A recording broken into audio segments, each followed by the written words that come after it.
ওযুর 7 নম্বর ফজিলত হচ্ছে ওযু করার পর ছোট্ট একটা আমল করবেন।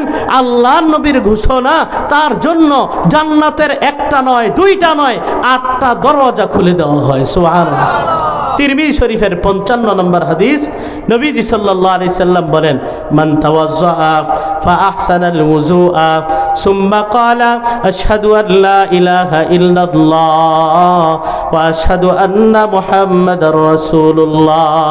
নবীজি বলেন, কেউ যদি উত্তমভাবে ওযু করার পর কালিমায়ে শাহাদা পাঠ করে, শাহাদা পাঠ করে, এটা পারেন না সবাই? বলেন না, সবাই পারেন না? আশহাদু আল্লা ইলাহা ইল্লাল্লাহ ওয়া আশহাদু আন্না মুহাম্মাদান আবদুহু ওয়া রাসূলুহু।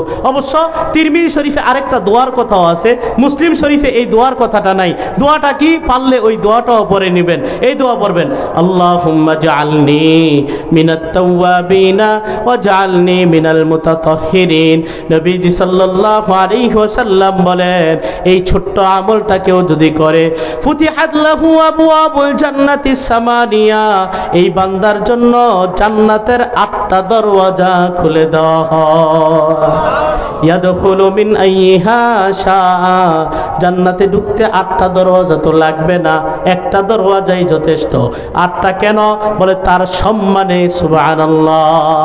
তাহলে ওযুই হচ্ছে এমন আমল, যে আমলের মাধ্যমে আল্লাহর সন্তুষ্টি অর্জন করা সম্ভব। সুবহানাল্লাহ। ওযুর 8 নম্বর ফজিলত হলো, ওযু করার পর, উত্তম রূপে ওযু করার পর মসজিদে গমন করবেন। এই মসজিদে গমন করতে এক এক কদমে কদমে আল্লাহ এক একটা গুনাহ মাফ করবেন, 1 গুণ মর্যাদা বাড়ায় দিবেন। সুবহানাল্লাহ। মুসলিম শরীফের 649 নম্বর হাদিস, নবীজি সাল্লাল্লাহু আলাইহি সাল্লাম বলেন, মান তাওয়াজ্জা ফা আহসানাল ওযুআ সুম্মা আতাল মাসজিদা লা ইউরিদু ইল্লা সালাহ। নবীজি সাল্লাল্লাহু আলাইহি ওয়াসাল্লাম বলেন, কেউ যদি উত্তমভাবে ওযু করার পর মসজিদে আগমন করে, দেখেন ওই যে শুরুতে যে কথাটা বলছিলাম, মসজিদে আগমন করে কেন? নবী বলেন, লা ইউরিদু ইল্লা সালাহ, কেবল মাত্র উদ্দেশ্য হলো নামাজ আদায় করা, মাতবরি করা না, পণ্ডিতি করা না, মসজিদে গিয়া জায়গা দখল করা না। সভাপতি সাহেব এই জন্য সামনের কাতারে জায়গা নির্ধারণ করে রাখে, আছে না নাই? সাবধান, মসজিদে সকলের সমানভাবে, মসজিদে সকলের অধিকার রয়েছে, ঠিক কিনা বলেন? এখানে কোনো উজির আর প্রজা নাই, এখানে কোনো বাদশা আর প্রজার মধ্যে কোনো ব্যবধান নাই। সুলতান মাহমুদ গজনবী রহমতুল্লাহ আলাইহি নাম শুনেছেন? হ্যাঁ, ওনার একটা বিখ্যাত খাদেম ছিল, তার নাম ছিল আয়াস। তো এক কবি পিছন থেকে তাকায়া দেখে সুলতান মাহমুদ যেই কাতারে, ওনার যে খাদেম, ওনার যে চাকর আয়াস, সেও কি একই কাতারে। কবি আবেগ আপ্লুত হয়ে একটা চমৎকার কবিতা বলেছেন, এক হি সফ মে কারা হুয়া মাহমুদ আয়াস, না কোই বান্দা রাহা না কোই বান্দা নওয়াজ। কবি বলেন যে আজকে একই কাতারে, বাদশাহ যেই কাতারে, প্রজাও সেই কাতারে, আর মালিক যেই কাতারে, চাকরও সেই কাতারে, সবাই আজকে এক মালিকের চাকর। তিনি কে? আল্লাহ। এই জন্য চেয়ারম্যান সাহেব, মেম্বার সাহেব, সভাপতি কমিটি যারা আছে, সবাই একজনের কুদরতি কদমে আমরা সিজদা দেই, ঠিক কিনা বলেন? নবীজি সাল্লাল্লাহু আলাইহি ওয়াসাল্লাম বলেন, মসজিদে আগমন করে লা ইউরিদু ইল্লা সালাহ, নামাজ ছাড়া আর কোনো ইচ্ছা তার নাই।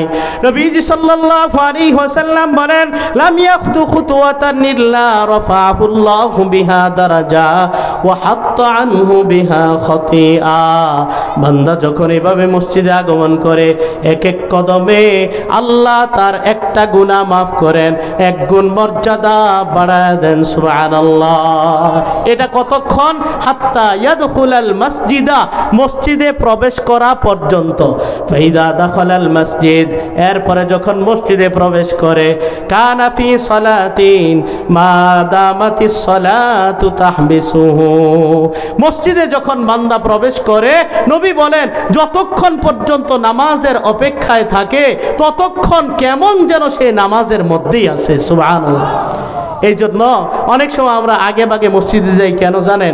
মসজিদটাকে বানায় ফেলি চা স্টলের মতো, মসজিদটাকে বানায় ফেলি ক্লাব ঘরের মতো। মসজিদে গিয়া যত গীবত শেখায়াত আছে, অমুকের পোলায় কি করছে, তুমুকের মাইয়া কি করছে, অমুক হাজী সাহেব কি করছে, সব আলাপ শুরু হয় মসজিদের ভিতরে, ঠিক কিনা বলেন? এভাবে না করে নামাজের অপেক্ষায় থাকবেন। নবীজির ঘোষণা, নামাজের অপেক্ষায় থাকা কেমন যেন নামাজের মধ্যেই কাটানো। সুবহানাল্লাহ। অজুর ফজিলতের কথা শুনতে শুনতেই তো আমরা ক্লান্ত, এবং অজুর ফজিলত দ্বারাই আমরা আশাবাদী, আশা করতে পারি অজুটা যদি সুন্দরভাবে করতে পারি নামাজটাও আমাদের সুন্দর হবে। নামাজ যদি সুন্দর হয় আল্লাহ আমাদের জীবনকে সুন্দর করে দিবেন, ঠিক কিনা বলেন? এই গেল অজুর কথা। এবার আসেন নামাজের কয়েকটা কথা শুনি আমরা।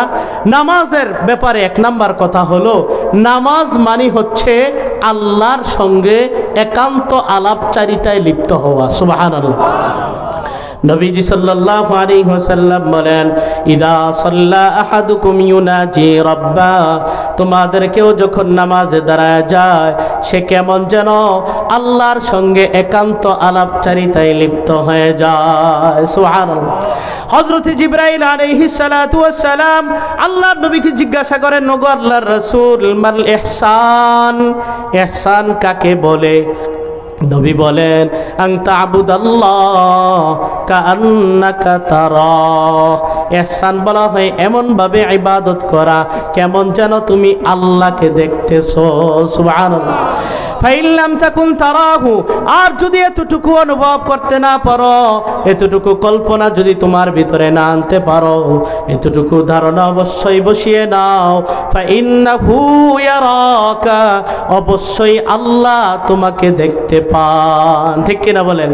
এই জন্য নামাজে দাঁড়ায় যদি কারো ব্যাপারটা, মনোভাবটা এমন হয় যে আমি আল্লাহকে দেখতেছি, এই হিসাবে নামাজ পড়তেছি, এতটুকু করতে পারে নাই, মনে মনে এতটুকু মনে করে যে আল্লাহ আমাকে দেখতেছে, তাহলে নামাজে তার অমনোযোগিতা, নামাজে অন্যদিকে খেয়াল যাবে না। এখানে দুইটা স্তর উলামায়ে কেরাম বলেন, একটা স্তর হলো মর্তবায়ে মুশাহাদা, আর একটা স্তর হলো মুরাকাবা। মুশাহাদা মানে এই কল্পনা করা যে আমি আল্লাহকে দেখতেছি, মুরাকাবা মানে এই কল্পনা করা যে আল্লাহ আমাকে দেখতেছেন। স্তরে যদিও পরে আনা হয়েছে, উলামায়ে কেরাম বলেন প্রথম স্তরের তুলনায় দ্বিতীয় স্তরটা বেশি গুরুত্বপূর্ণ। কেন? কারণ আমি শিক্ষকের দিকে তাকায়া তাকায়া আমি দুষ্টামিও করতে পারি, ঠিক কিনা বলেন? হ্যাঁ, শিক্ষকের দিকে তাকায়া তাকায়া আমি কি করতে পারি? কিন্তু শিক্ষক যদি আমার দিকে তাকিয়ে থাকেন তাহলে দুষ্টামির কি নাই? সুযোগ নাই। আমি আল্লাহর দিকে তাকায় আছি, হতে পারে আল্লাহর রহমতের দৃষ্টি আমার দিকে নাই এখন, কথার কথা। তাহলে সেই তুলনায় আল্লাহ আমাকে দেখতেছেন, মর্তবায় মুরাকাবা, এটা বেশি গুরুত্বপূর্ণ। তাহলে বলছিলাম নামাজ হলো এমন ইবাদত, নামাজ মানে হচ্ছে আল্লাহর সঙ্গে একান্ত আলাপচারিতায় লিপ্ত হওয়া। নবীজি সাল্লাল্লাহু আলাইহি ওয়াসাল্লাম আল্লাহর পক্ষ থেকে হাদিস বর্ণনা করেন, আল্লাহ বলেন, কসামতুস সালাতা বাইনি ওয়া বাইনা আবদি, আমি আমার বান্দার মাঝে এবং আমার মাঝে নামাজটাকে ভাগ করে নিয়েছি।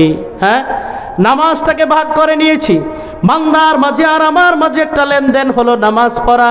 বান্দা যখন বলে আলহামদুলিল্লাহি রাব্বিল আলামিন, আল্লাহ বলেন হামিদানি আব্দি, আমার বান্দা আমার প্রশংসা করেছে।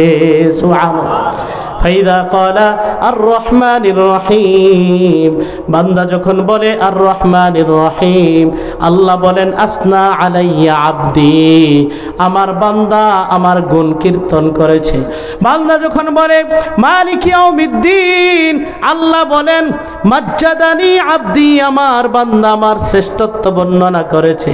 ওয়া ক্বালা বাররা ফাওয়াজা ইলাইয়া আব্দি, আল্লাহ বলেন আমার বান্দা তার জীবনের সবগুলো বিষয় আমি আল্লাহর কাছে অর্পণ করেছে। সুবহানাল্লাহ।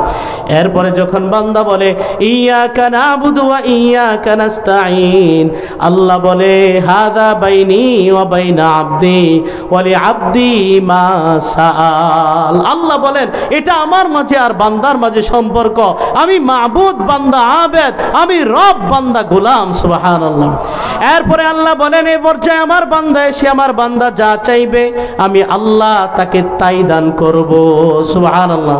তো আমরা বলি আলহামদুলিল্লাহি রাব্বিল আলামিন আর রহমানির রহিম মালিকি ইয়াউমিদ্দিন ইয়াকা না'বুদু ওয়া ইয়াকা নাস্তাঈন। এ পর্যন্ত বলার পর আল্লাহ বলেন বান্দা চা কি চাইবি চা, এখন যা চাইবি সব তোকে আমি দিয়ে দিব। সুবহানাল্লাহ। আমরা তখন কি চাই আল্লাহর কাছে? দুনিয়ার বাড়ি গাড়ি চাই না, টাকা পয়সা চাই না, চাকরি বাকরি চাই না। আল্লাহর কাছে বলি আল্লাহ দুনিয়ার মধ্যে সবচাইতে দামি যেই নেয়ামত, এই নেয়ামত চাই। সেই দামি নেয়ামতের নাম হলো হেদায়াত। সেই দামি নেয়ামতের নাম কি? ইহদিনাস সিরাতাল মুস্তাকিম। আয় আল্লাহ জান্নাতে যাওয়ার সিরাতে মুস্তাকিমের পথ দেখায় দেন। আপনার নিয়ামত প্রাপ্ত বান্দাদের রাস্তা দেখায় দেন। আপনার গজব প্রাপ্ত পথভ্রষ্টদের রাস্তা আমাদেরকে দেখায় না। আল্লাহ পাক রব্বুল আলামিন বলেন হাযা লিআবদি ওয়া লিআবদি মা সাল। সূরা ফাতিহার এই অংশটা আমার বান্দার জন্য বরাদ্দ। বান্দা যা চাইলো আমি আল্লাহ তাকে তাই দান করে দিলাম। সুবহানাল্লাহ। এই জন্য সূরা ফাতিহা যখন পড়বেন, নিজে যখন পড়বেন, ইমাম সাহেব যখন পড়বেন, এই কথাগুলা চিন্তা করবেন, তাহলেই দেখবেন হেদায়েতের উপর অটল থাকা, নামাজের মজা পাওয়া শুরু হবে। ঠিক কিনা বলেন? আজকে আমরা নামাজের ব্যাপারে খুব উদাসীন থাকি, নামাজ বিরক্তির কারণ হয়। ইমাম সাহেব যদি একটু কেরাতটা লম্বা নিচে খাইছে, আরে কত প্রশ্ন মানে জর্জরিত করি। অথচ নবীজি বলেন জয়লাত কুররাতু আইনি ফিস সালাহ, আমার চোখের শীতলতা রয়েছে নামাজে। সুবহানাল্লাহ। আমার চোখের শীতলতা কোথায়? নামাজে। এই জন্য মুসলমান ইমানদার নামাজের ব্যাপারে যত্নবান হতে হবে। আল্লাহ তাআলা আমাদেরকে তৌফিক দান করেন, বলে আমিন। আল্লাহ তাআলা কোরআনে কারিমে বলেন হাফিজু আলাস সালাওয়াতি ওয়াস সালাতিল মুস্তা ওয়া কুমু লিল্লাহি কানিতিন। তোমরা নামাজের ব্যাপারে যত্নবান হও, সব নামাজের ব্যাপারে যত্নবান হও, বিশেষত মাঝখানের নামাজ। মাঝখানের নামাজ বলতে কি উদ্দেশ্য? উলামায়ে কেরাম অনেক ব্যাখ্যা করেছেন। এর মধ্যে অনেকেই বলেছেন মাঝখানের নামাজ মানে আসরের নামাজ। মাঝখানের নামাজ মানে কি? আসরের নামাজের ব্যাপারে যত্নবান হও। নবীজি সাল্লাল্লাহু আলাইহি সাল্লাম অপর এক হাদিসে বলেন মান ফাতাতহু সালাতুল আসরি ফাকান্নামা বুতিরা আহলুহু ওয়া মালু। কারো যদি আসরের নামাজ ছুটে যায়, কেমন যেন তার পরিবার পরিজন, ধন সম্পদ, ব্যবসা বাণিজ্য সব কিছু ধ্বংস হয়ে গেল। বলেন নাউজুবিল্লাহ। পরিবার পরিজন, ধন সম্পদ সব ধ্বংস হয়ে গেলে একটা মানুষের অবস্থাটা কতটা অসহায় হয়ে যায়। কিন্তু আমার আপনার অবস্থা কি? কত যে আসরের নামাজ জীবনে মিস হলো, কানের পাশ দিয়া মশাও উড়ে যায় না। ঠিক কিনা বলেন? এই জন্য মুসলমান ইমানদার নামাজের ব্যাপারে যত্নবান হই, নামাজের সময়ের ব্যাপারে খেয়াল রাখি। আল্লাহ পাক রব্বুল আলামিন কোরআনে বলেন ইন্নাস সালাতা কানাত আলাল মুমিনিনা কিতাবাম মাওকুতা। আল্লাহ বলেন নিশ্চয়ই নামাজ মুমিনদের জন্য নির্ধারিত সময়ে ফরজ করা হয়েছে, সময় মতো আদায় করতে হবে। সাহাবায়ে কেরাম বলেন ইয়া রাসূলুল্লাহ আইয়ুল আমালি আফজল, সবচাইতে দামি শ্রেষ্ঠ আমল কোনটা? নবীজি সাল্লাল্লাহু আলাইহি ওয়াসাল্লাম বলেন আস-সালাতু আলা ওয়াক্তিহা, সময় মতো নামাজ আদায় করা আল্লাহর কাছে সবচাইতে প্রিয় আমল। সুবহানাল্লাহ। এই জন্য সময় মতো নামাজ আদায় করব, আল্লাহ তাআলা তৌফিক দান করেন, বলে আমিন। অনেকের দেখবেন এই মাথা থেকে টুপি খোলেই না, আরে মাথা থেকে গায়ে থেকে পাঞ্জাবি বা ইসলামী পোশাক বা নামাজের জন্য উপযোগী পোশাক খোলেই না, কেমন যেন সব সময় নামাজের জন্য একটা প্রস্তুতি থাকে। নবীজি সাল্লাল্লাহু আলাইহি সাল্লাম বলেন মান হাফাযা আলাইহা কানাত লাহু নূরান ওয়া বুরহানান ওয়া নাজাতান ইয়াউমাল কিয়ামা। নামাজের ব্যাপারে কেউ যদি যত্নবান হয়, নামাজের ব্যাপারে কেউ যদি ভীষণ যত্নবান হয়, কানাত লাহু নূরান ওয়া বুরহানান ওয়া নাজাতান ইয়াউমাল কিয়ামা, কাল কিয়ামতের অন্ধকার সেই কঠিন দিনে এই নামাজটাই তার জন্য নূরের কারণ হবে। ওয়া বুরহানা, তার সপক্ষে দলিল হিসাবে কাজ করবে, তার নাজাতের জরিয়া হিসাবে কাজ করবে। সুবহানাল্লাহ। আল্লাহ ওয়া মান লাম ইউহাফিজ আলাইহা, আর যদি নামাজের ব্যাপারে যত্নবান না হয়, যত্নবান না মানে যখন মন চায় তখন আদায় করে। নবীজি সাল্লাল্লাহু আলাইহি সাল্লাম বলেছেন কিছু মানুষ আছে আসরের নামাজটা এত দেরি কইরা পড়ে, সূর্য যখন একবারে অস্ত যাওয়ার মতো অবস্থা, নবী বলেন মুরগির মতো আইসা কয়েকটা ঠোকর দিয়ে নামাজ আদায় করে নেয়। সমাজের বাস্তব অবস্থাটা নবীজি তুলে ধরছেন, ঠিক কিনা বলেন? নবীজি আরেক হাদিসে বলেন আসওয়া উন্নাসি সারিকা মাইয়াসরিকু সালাতা, নবীজি সাল্লাল্লাহু আলাইহি ওয়াসাল্লাম বলেন যে ব্যক্তি নামাজ চুরি করে সে হলো সবচাইতে কঠিন চোর। বলেন নাউজুবিল্লাহ। সাহাবায়ে কেরাম বলেন ইয়া রাসূলুল্লাহ কাইফা ইয়াসরিকু সালাতা, নামাজ রে আবার চুরি করে কেমনে? এটা তো কোনো ধন সম্পদ না, এটা তো কোনো বস্তু না, নামাজ রে আবার চুরি করে কেমনে? নবীজি বলেন চুরি করার অর্থ হলো লা ইউতিম্মু রুকুআহা ওয়ালা সুজুদাহা, রুকু পূর্ণাঙ্গভাবে করে না, সিজদা পূর্ণাঙ্গভাবে করে না, এটাই হলো নামাজ চুরি করা, ঠিক কিনা বলেন? দেখবেন 70 বছর বয়স হয়ে গেছে, আহারে মুরব্বী চাচার বয়স 50-55 বছর হয়ে গেছে, একা একা নামাজ পড়ে দেখবেন কিভাবে রুকুতে ঠুস করে ওঠে, সোজা হয়ে দাঁড়ানোর খবরে নাই, আবার সিজদা চলে যায়, দুই সিজদার মাঝখানে একটু একটু বসে, এভাবে দুই সিজদার মাঝখানে বসা ওয়াজিব, রুকু থেকে সোজা হয়ে দাঁড়ানো ওয়াজিব। আজকে আমাদের সমাজে নামাজ শিখার যে ব্যাকুলতা, এটা নাই বললেই চলে, ঠিক কিনা বলেন? নবীজি সাল্লাল্লাহু আলাইহি ওয়াসাল্লাম বলেন ওয়া মান লাম ইউহাফিজ আলাইহা, নামাজের ব্যাপারে যদি কেউ যত্নবান না হয়, লাম ইয়াকুল লাহু নূরুন ওয়ালা বুরহানুন ওয়ালা নাজাতুন ইয়াউমাল কিয়ামা, কাল কিয়ামতে নামাজ তার জন্য কোনো আলোর ব্যবস্থা করবে না, নামাজ তার জন্য দলিল হিসাবে আসবে না, নামাজ তার জন্য নাজাতের জরিয়া হবে না। বলেন নাউজুবিল্লাহ।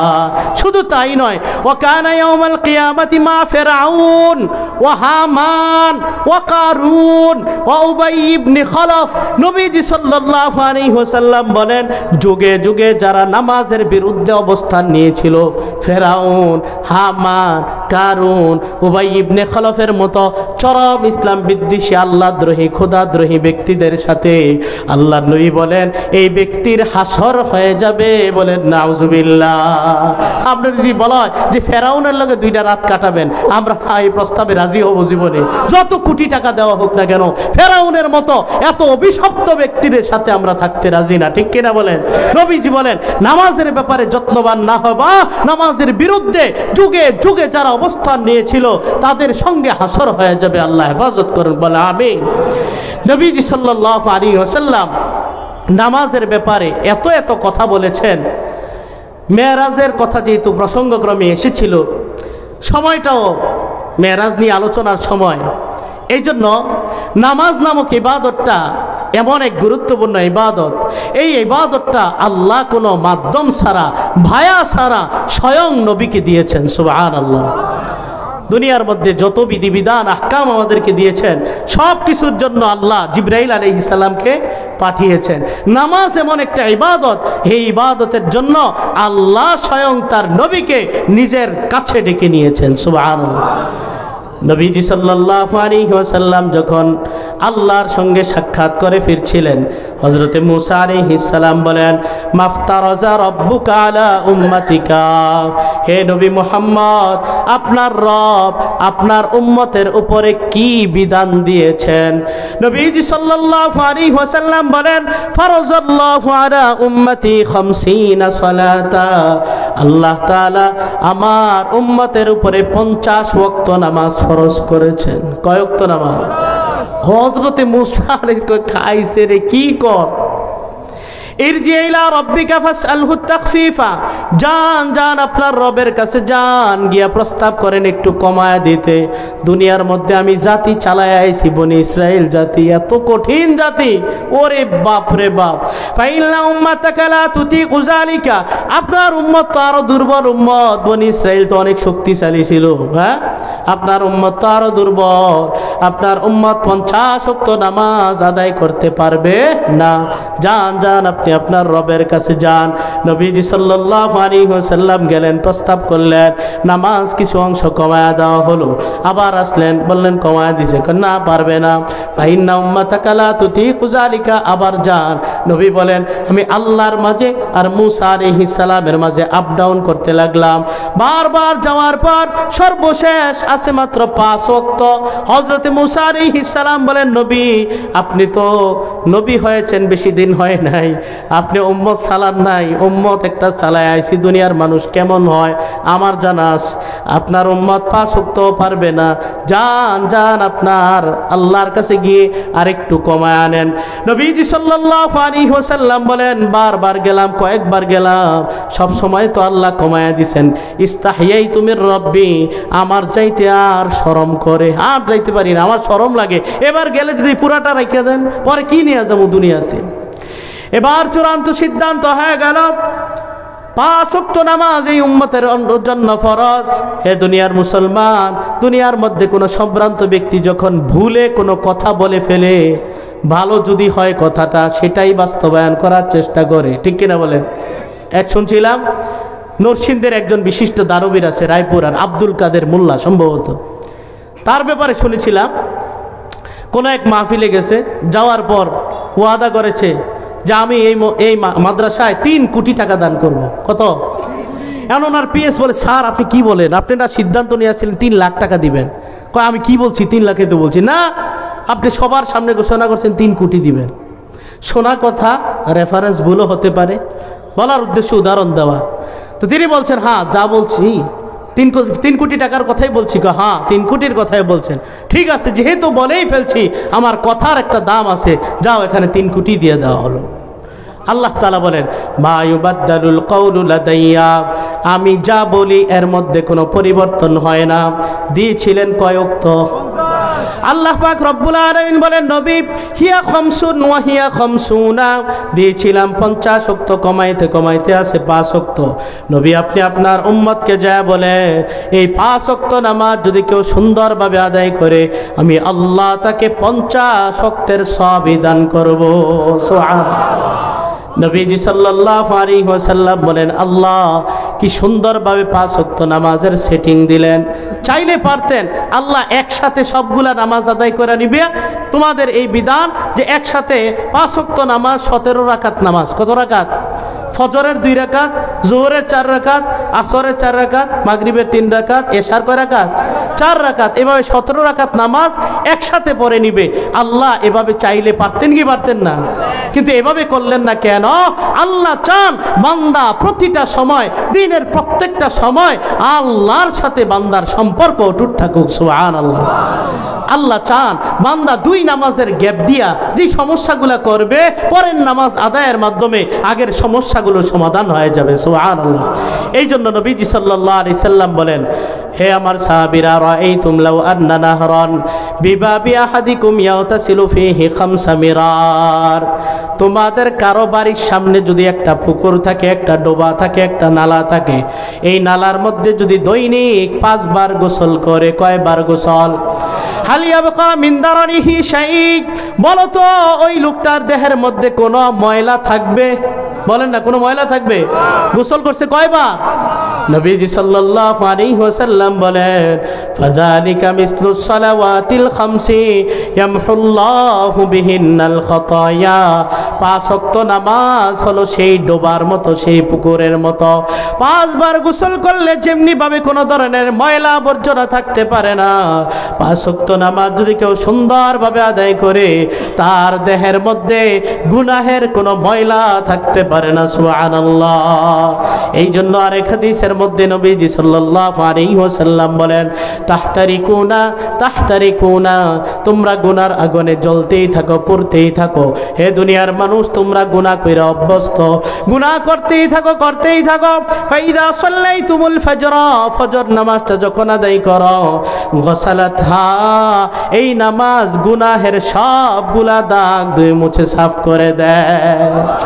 এরপরে ফজর থেকে জোহর পর্যন্ত 6-7 ঘন্টার লম্বা গ্যাপ। নবীজি সাল্লাল্লাহু আলাইহি ওয়াসাল্লাম বলেন সুম্মা তাহতারিকুনা তাহতারিকুনা, আবারও তোমরা গুনাহের আগুনে জ্বলতে থাকো, পুড়তে থাকো। নিজেকে শেষ করতে থাকো। ফাইদা সাল্লাইতুমুজ যুহরা, এরপর যখন যোহর নামাজটা তোমরা আদায় করো, গসালাতহা, এই নামাজ গুনাহের সব কালিমা, সবগুলা দাগ ধুয়ে মুছে সাফ করে দেয়। সুবহানাল্লাহ। এরপরে নবী এভাবে বলেন, আসরের আগেও তোমরা এভাবে গুনাহ করতে থাকো, মাগরিবের আগেও এভাবে গুনাহ করতেই থাকো, এশারের আগে এভাবে গুনাহ করতেই থাকো। ঈশার নামাজটা যখন তোমরা আদায় করো, নবীজি সাল্লাল্লাহু আলাইহি ওয়াসাল্লাম বলেন, গসালাতহা, এই গুনাহের কারণে যত দাগ পড়েছিল নামাজ সব দাগগুলো ধুয়ে মুছে দেয়। সুবহানাল্লাহ।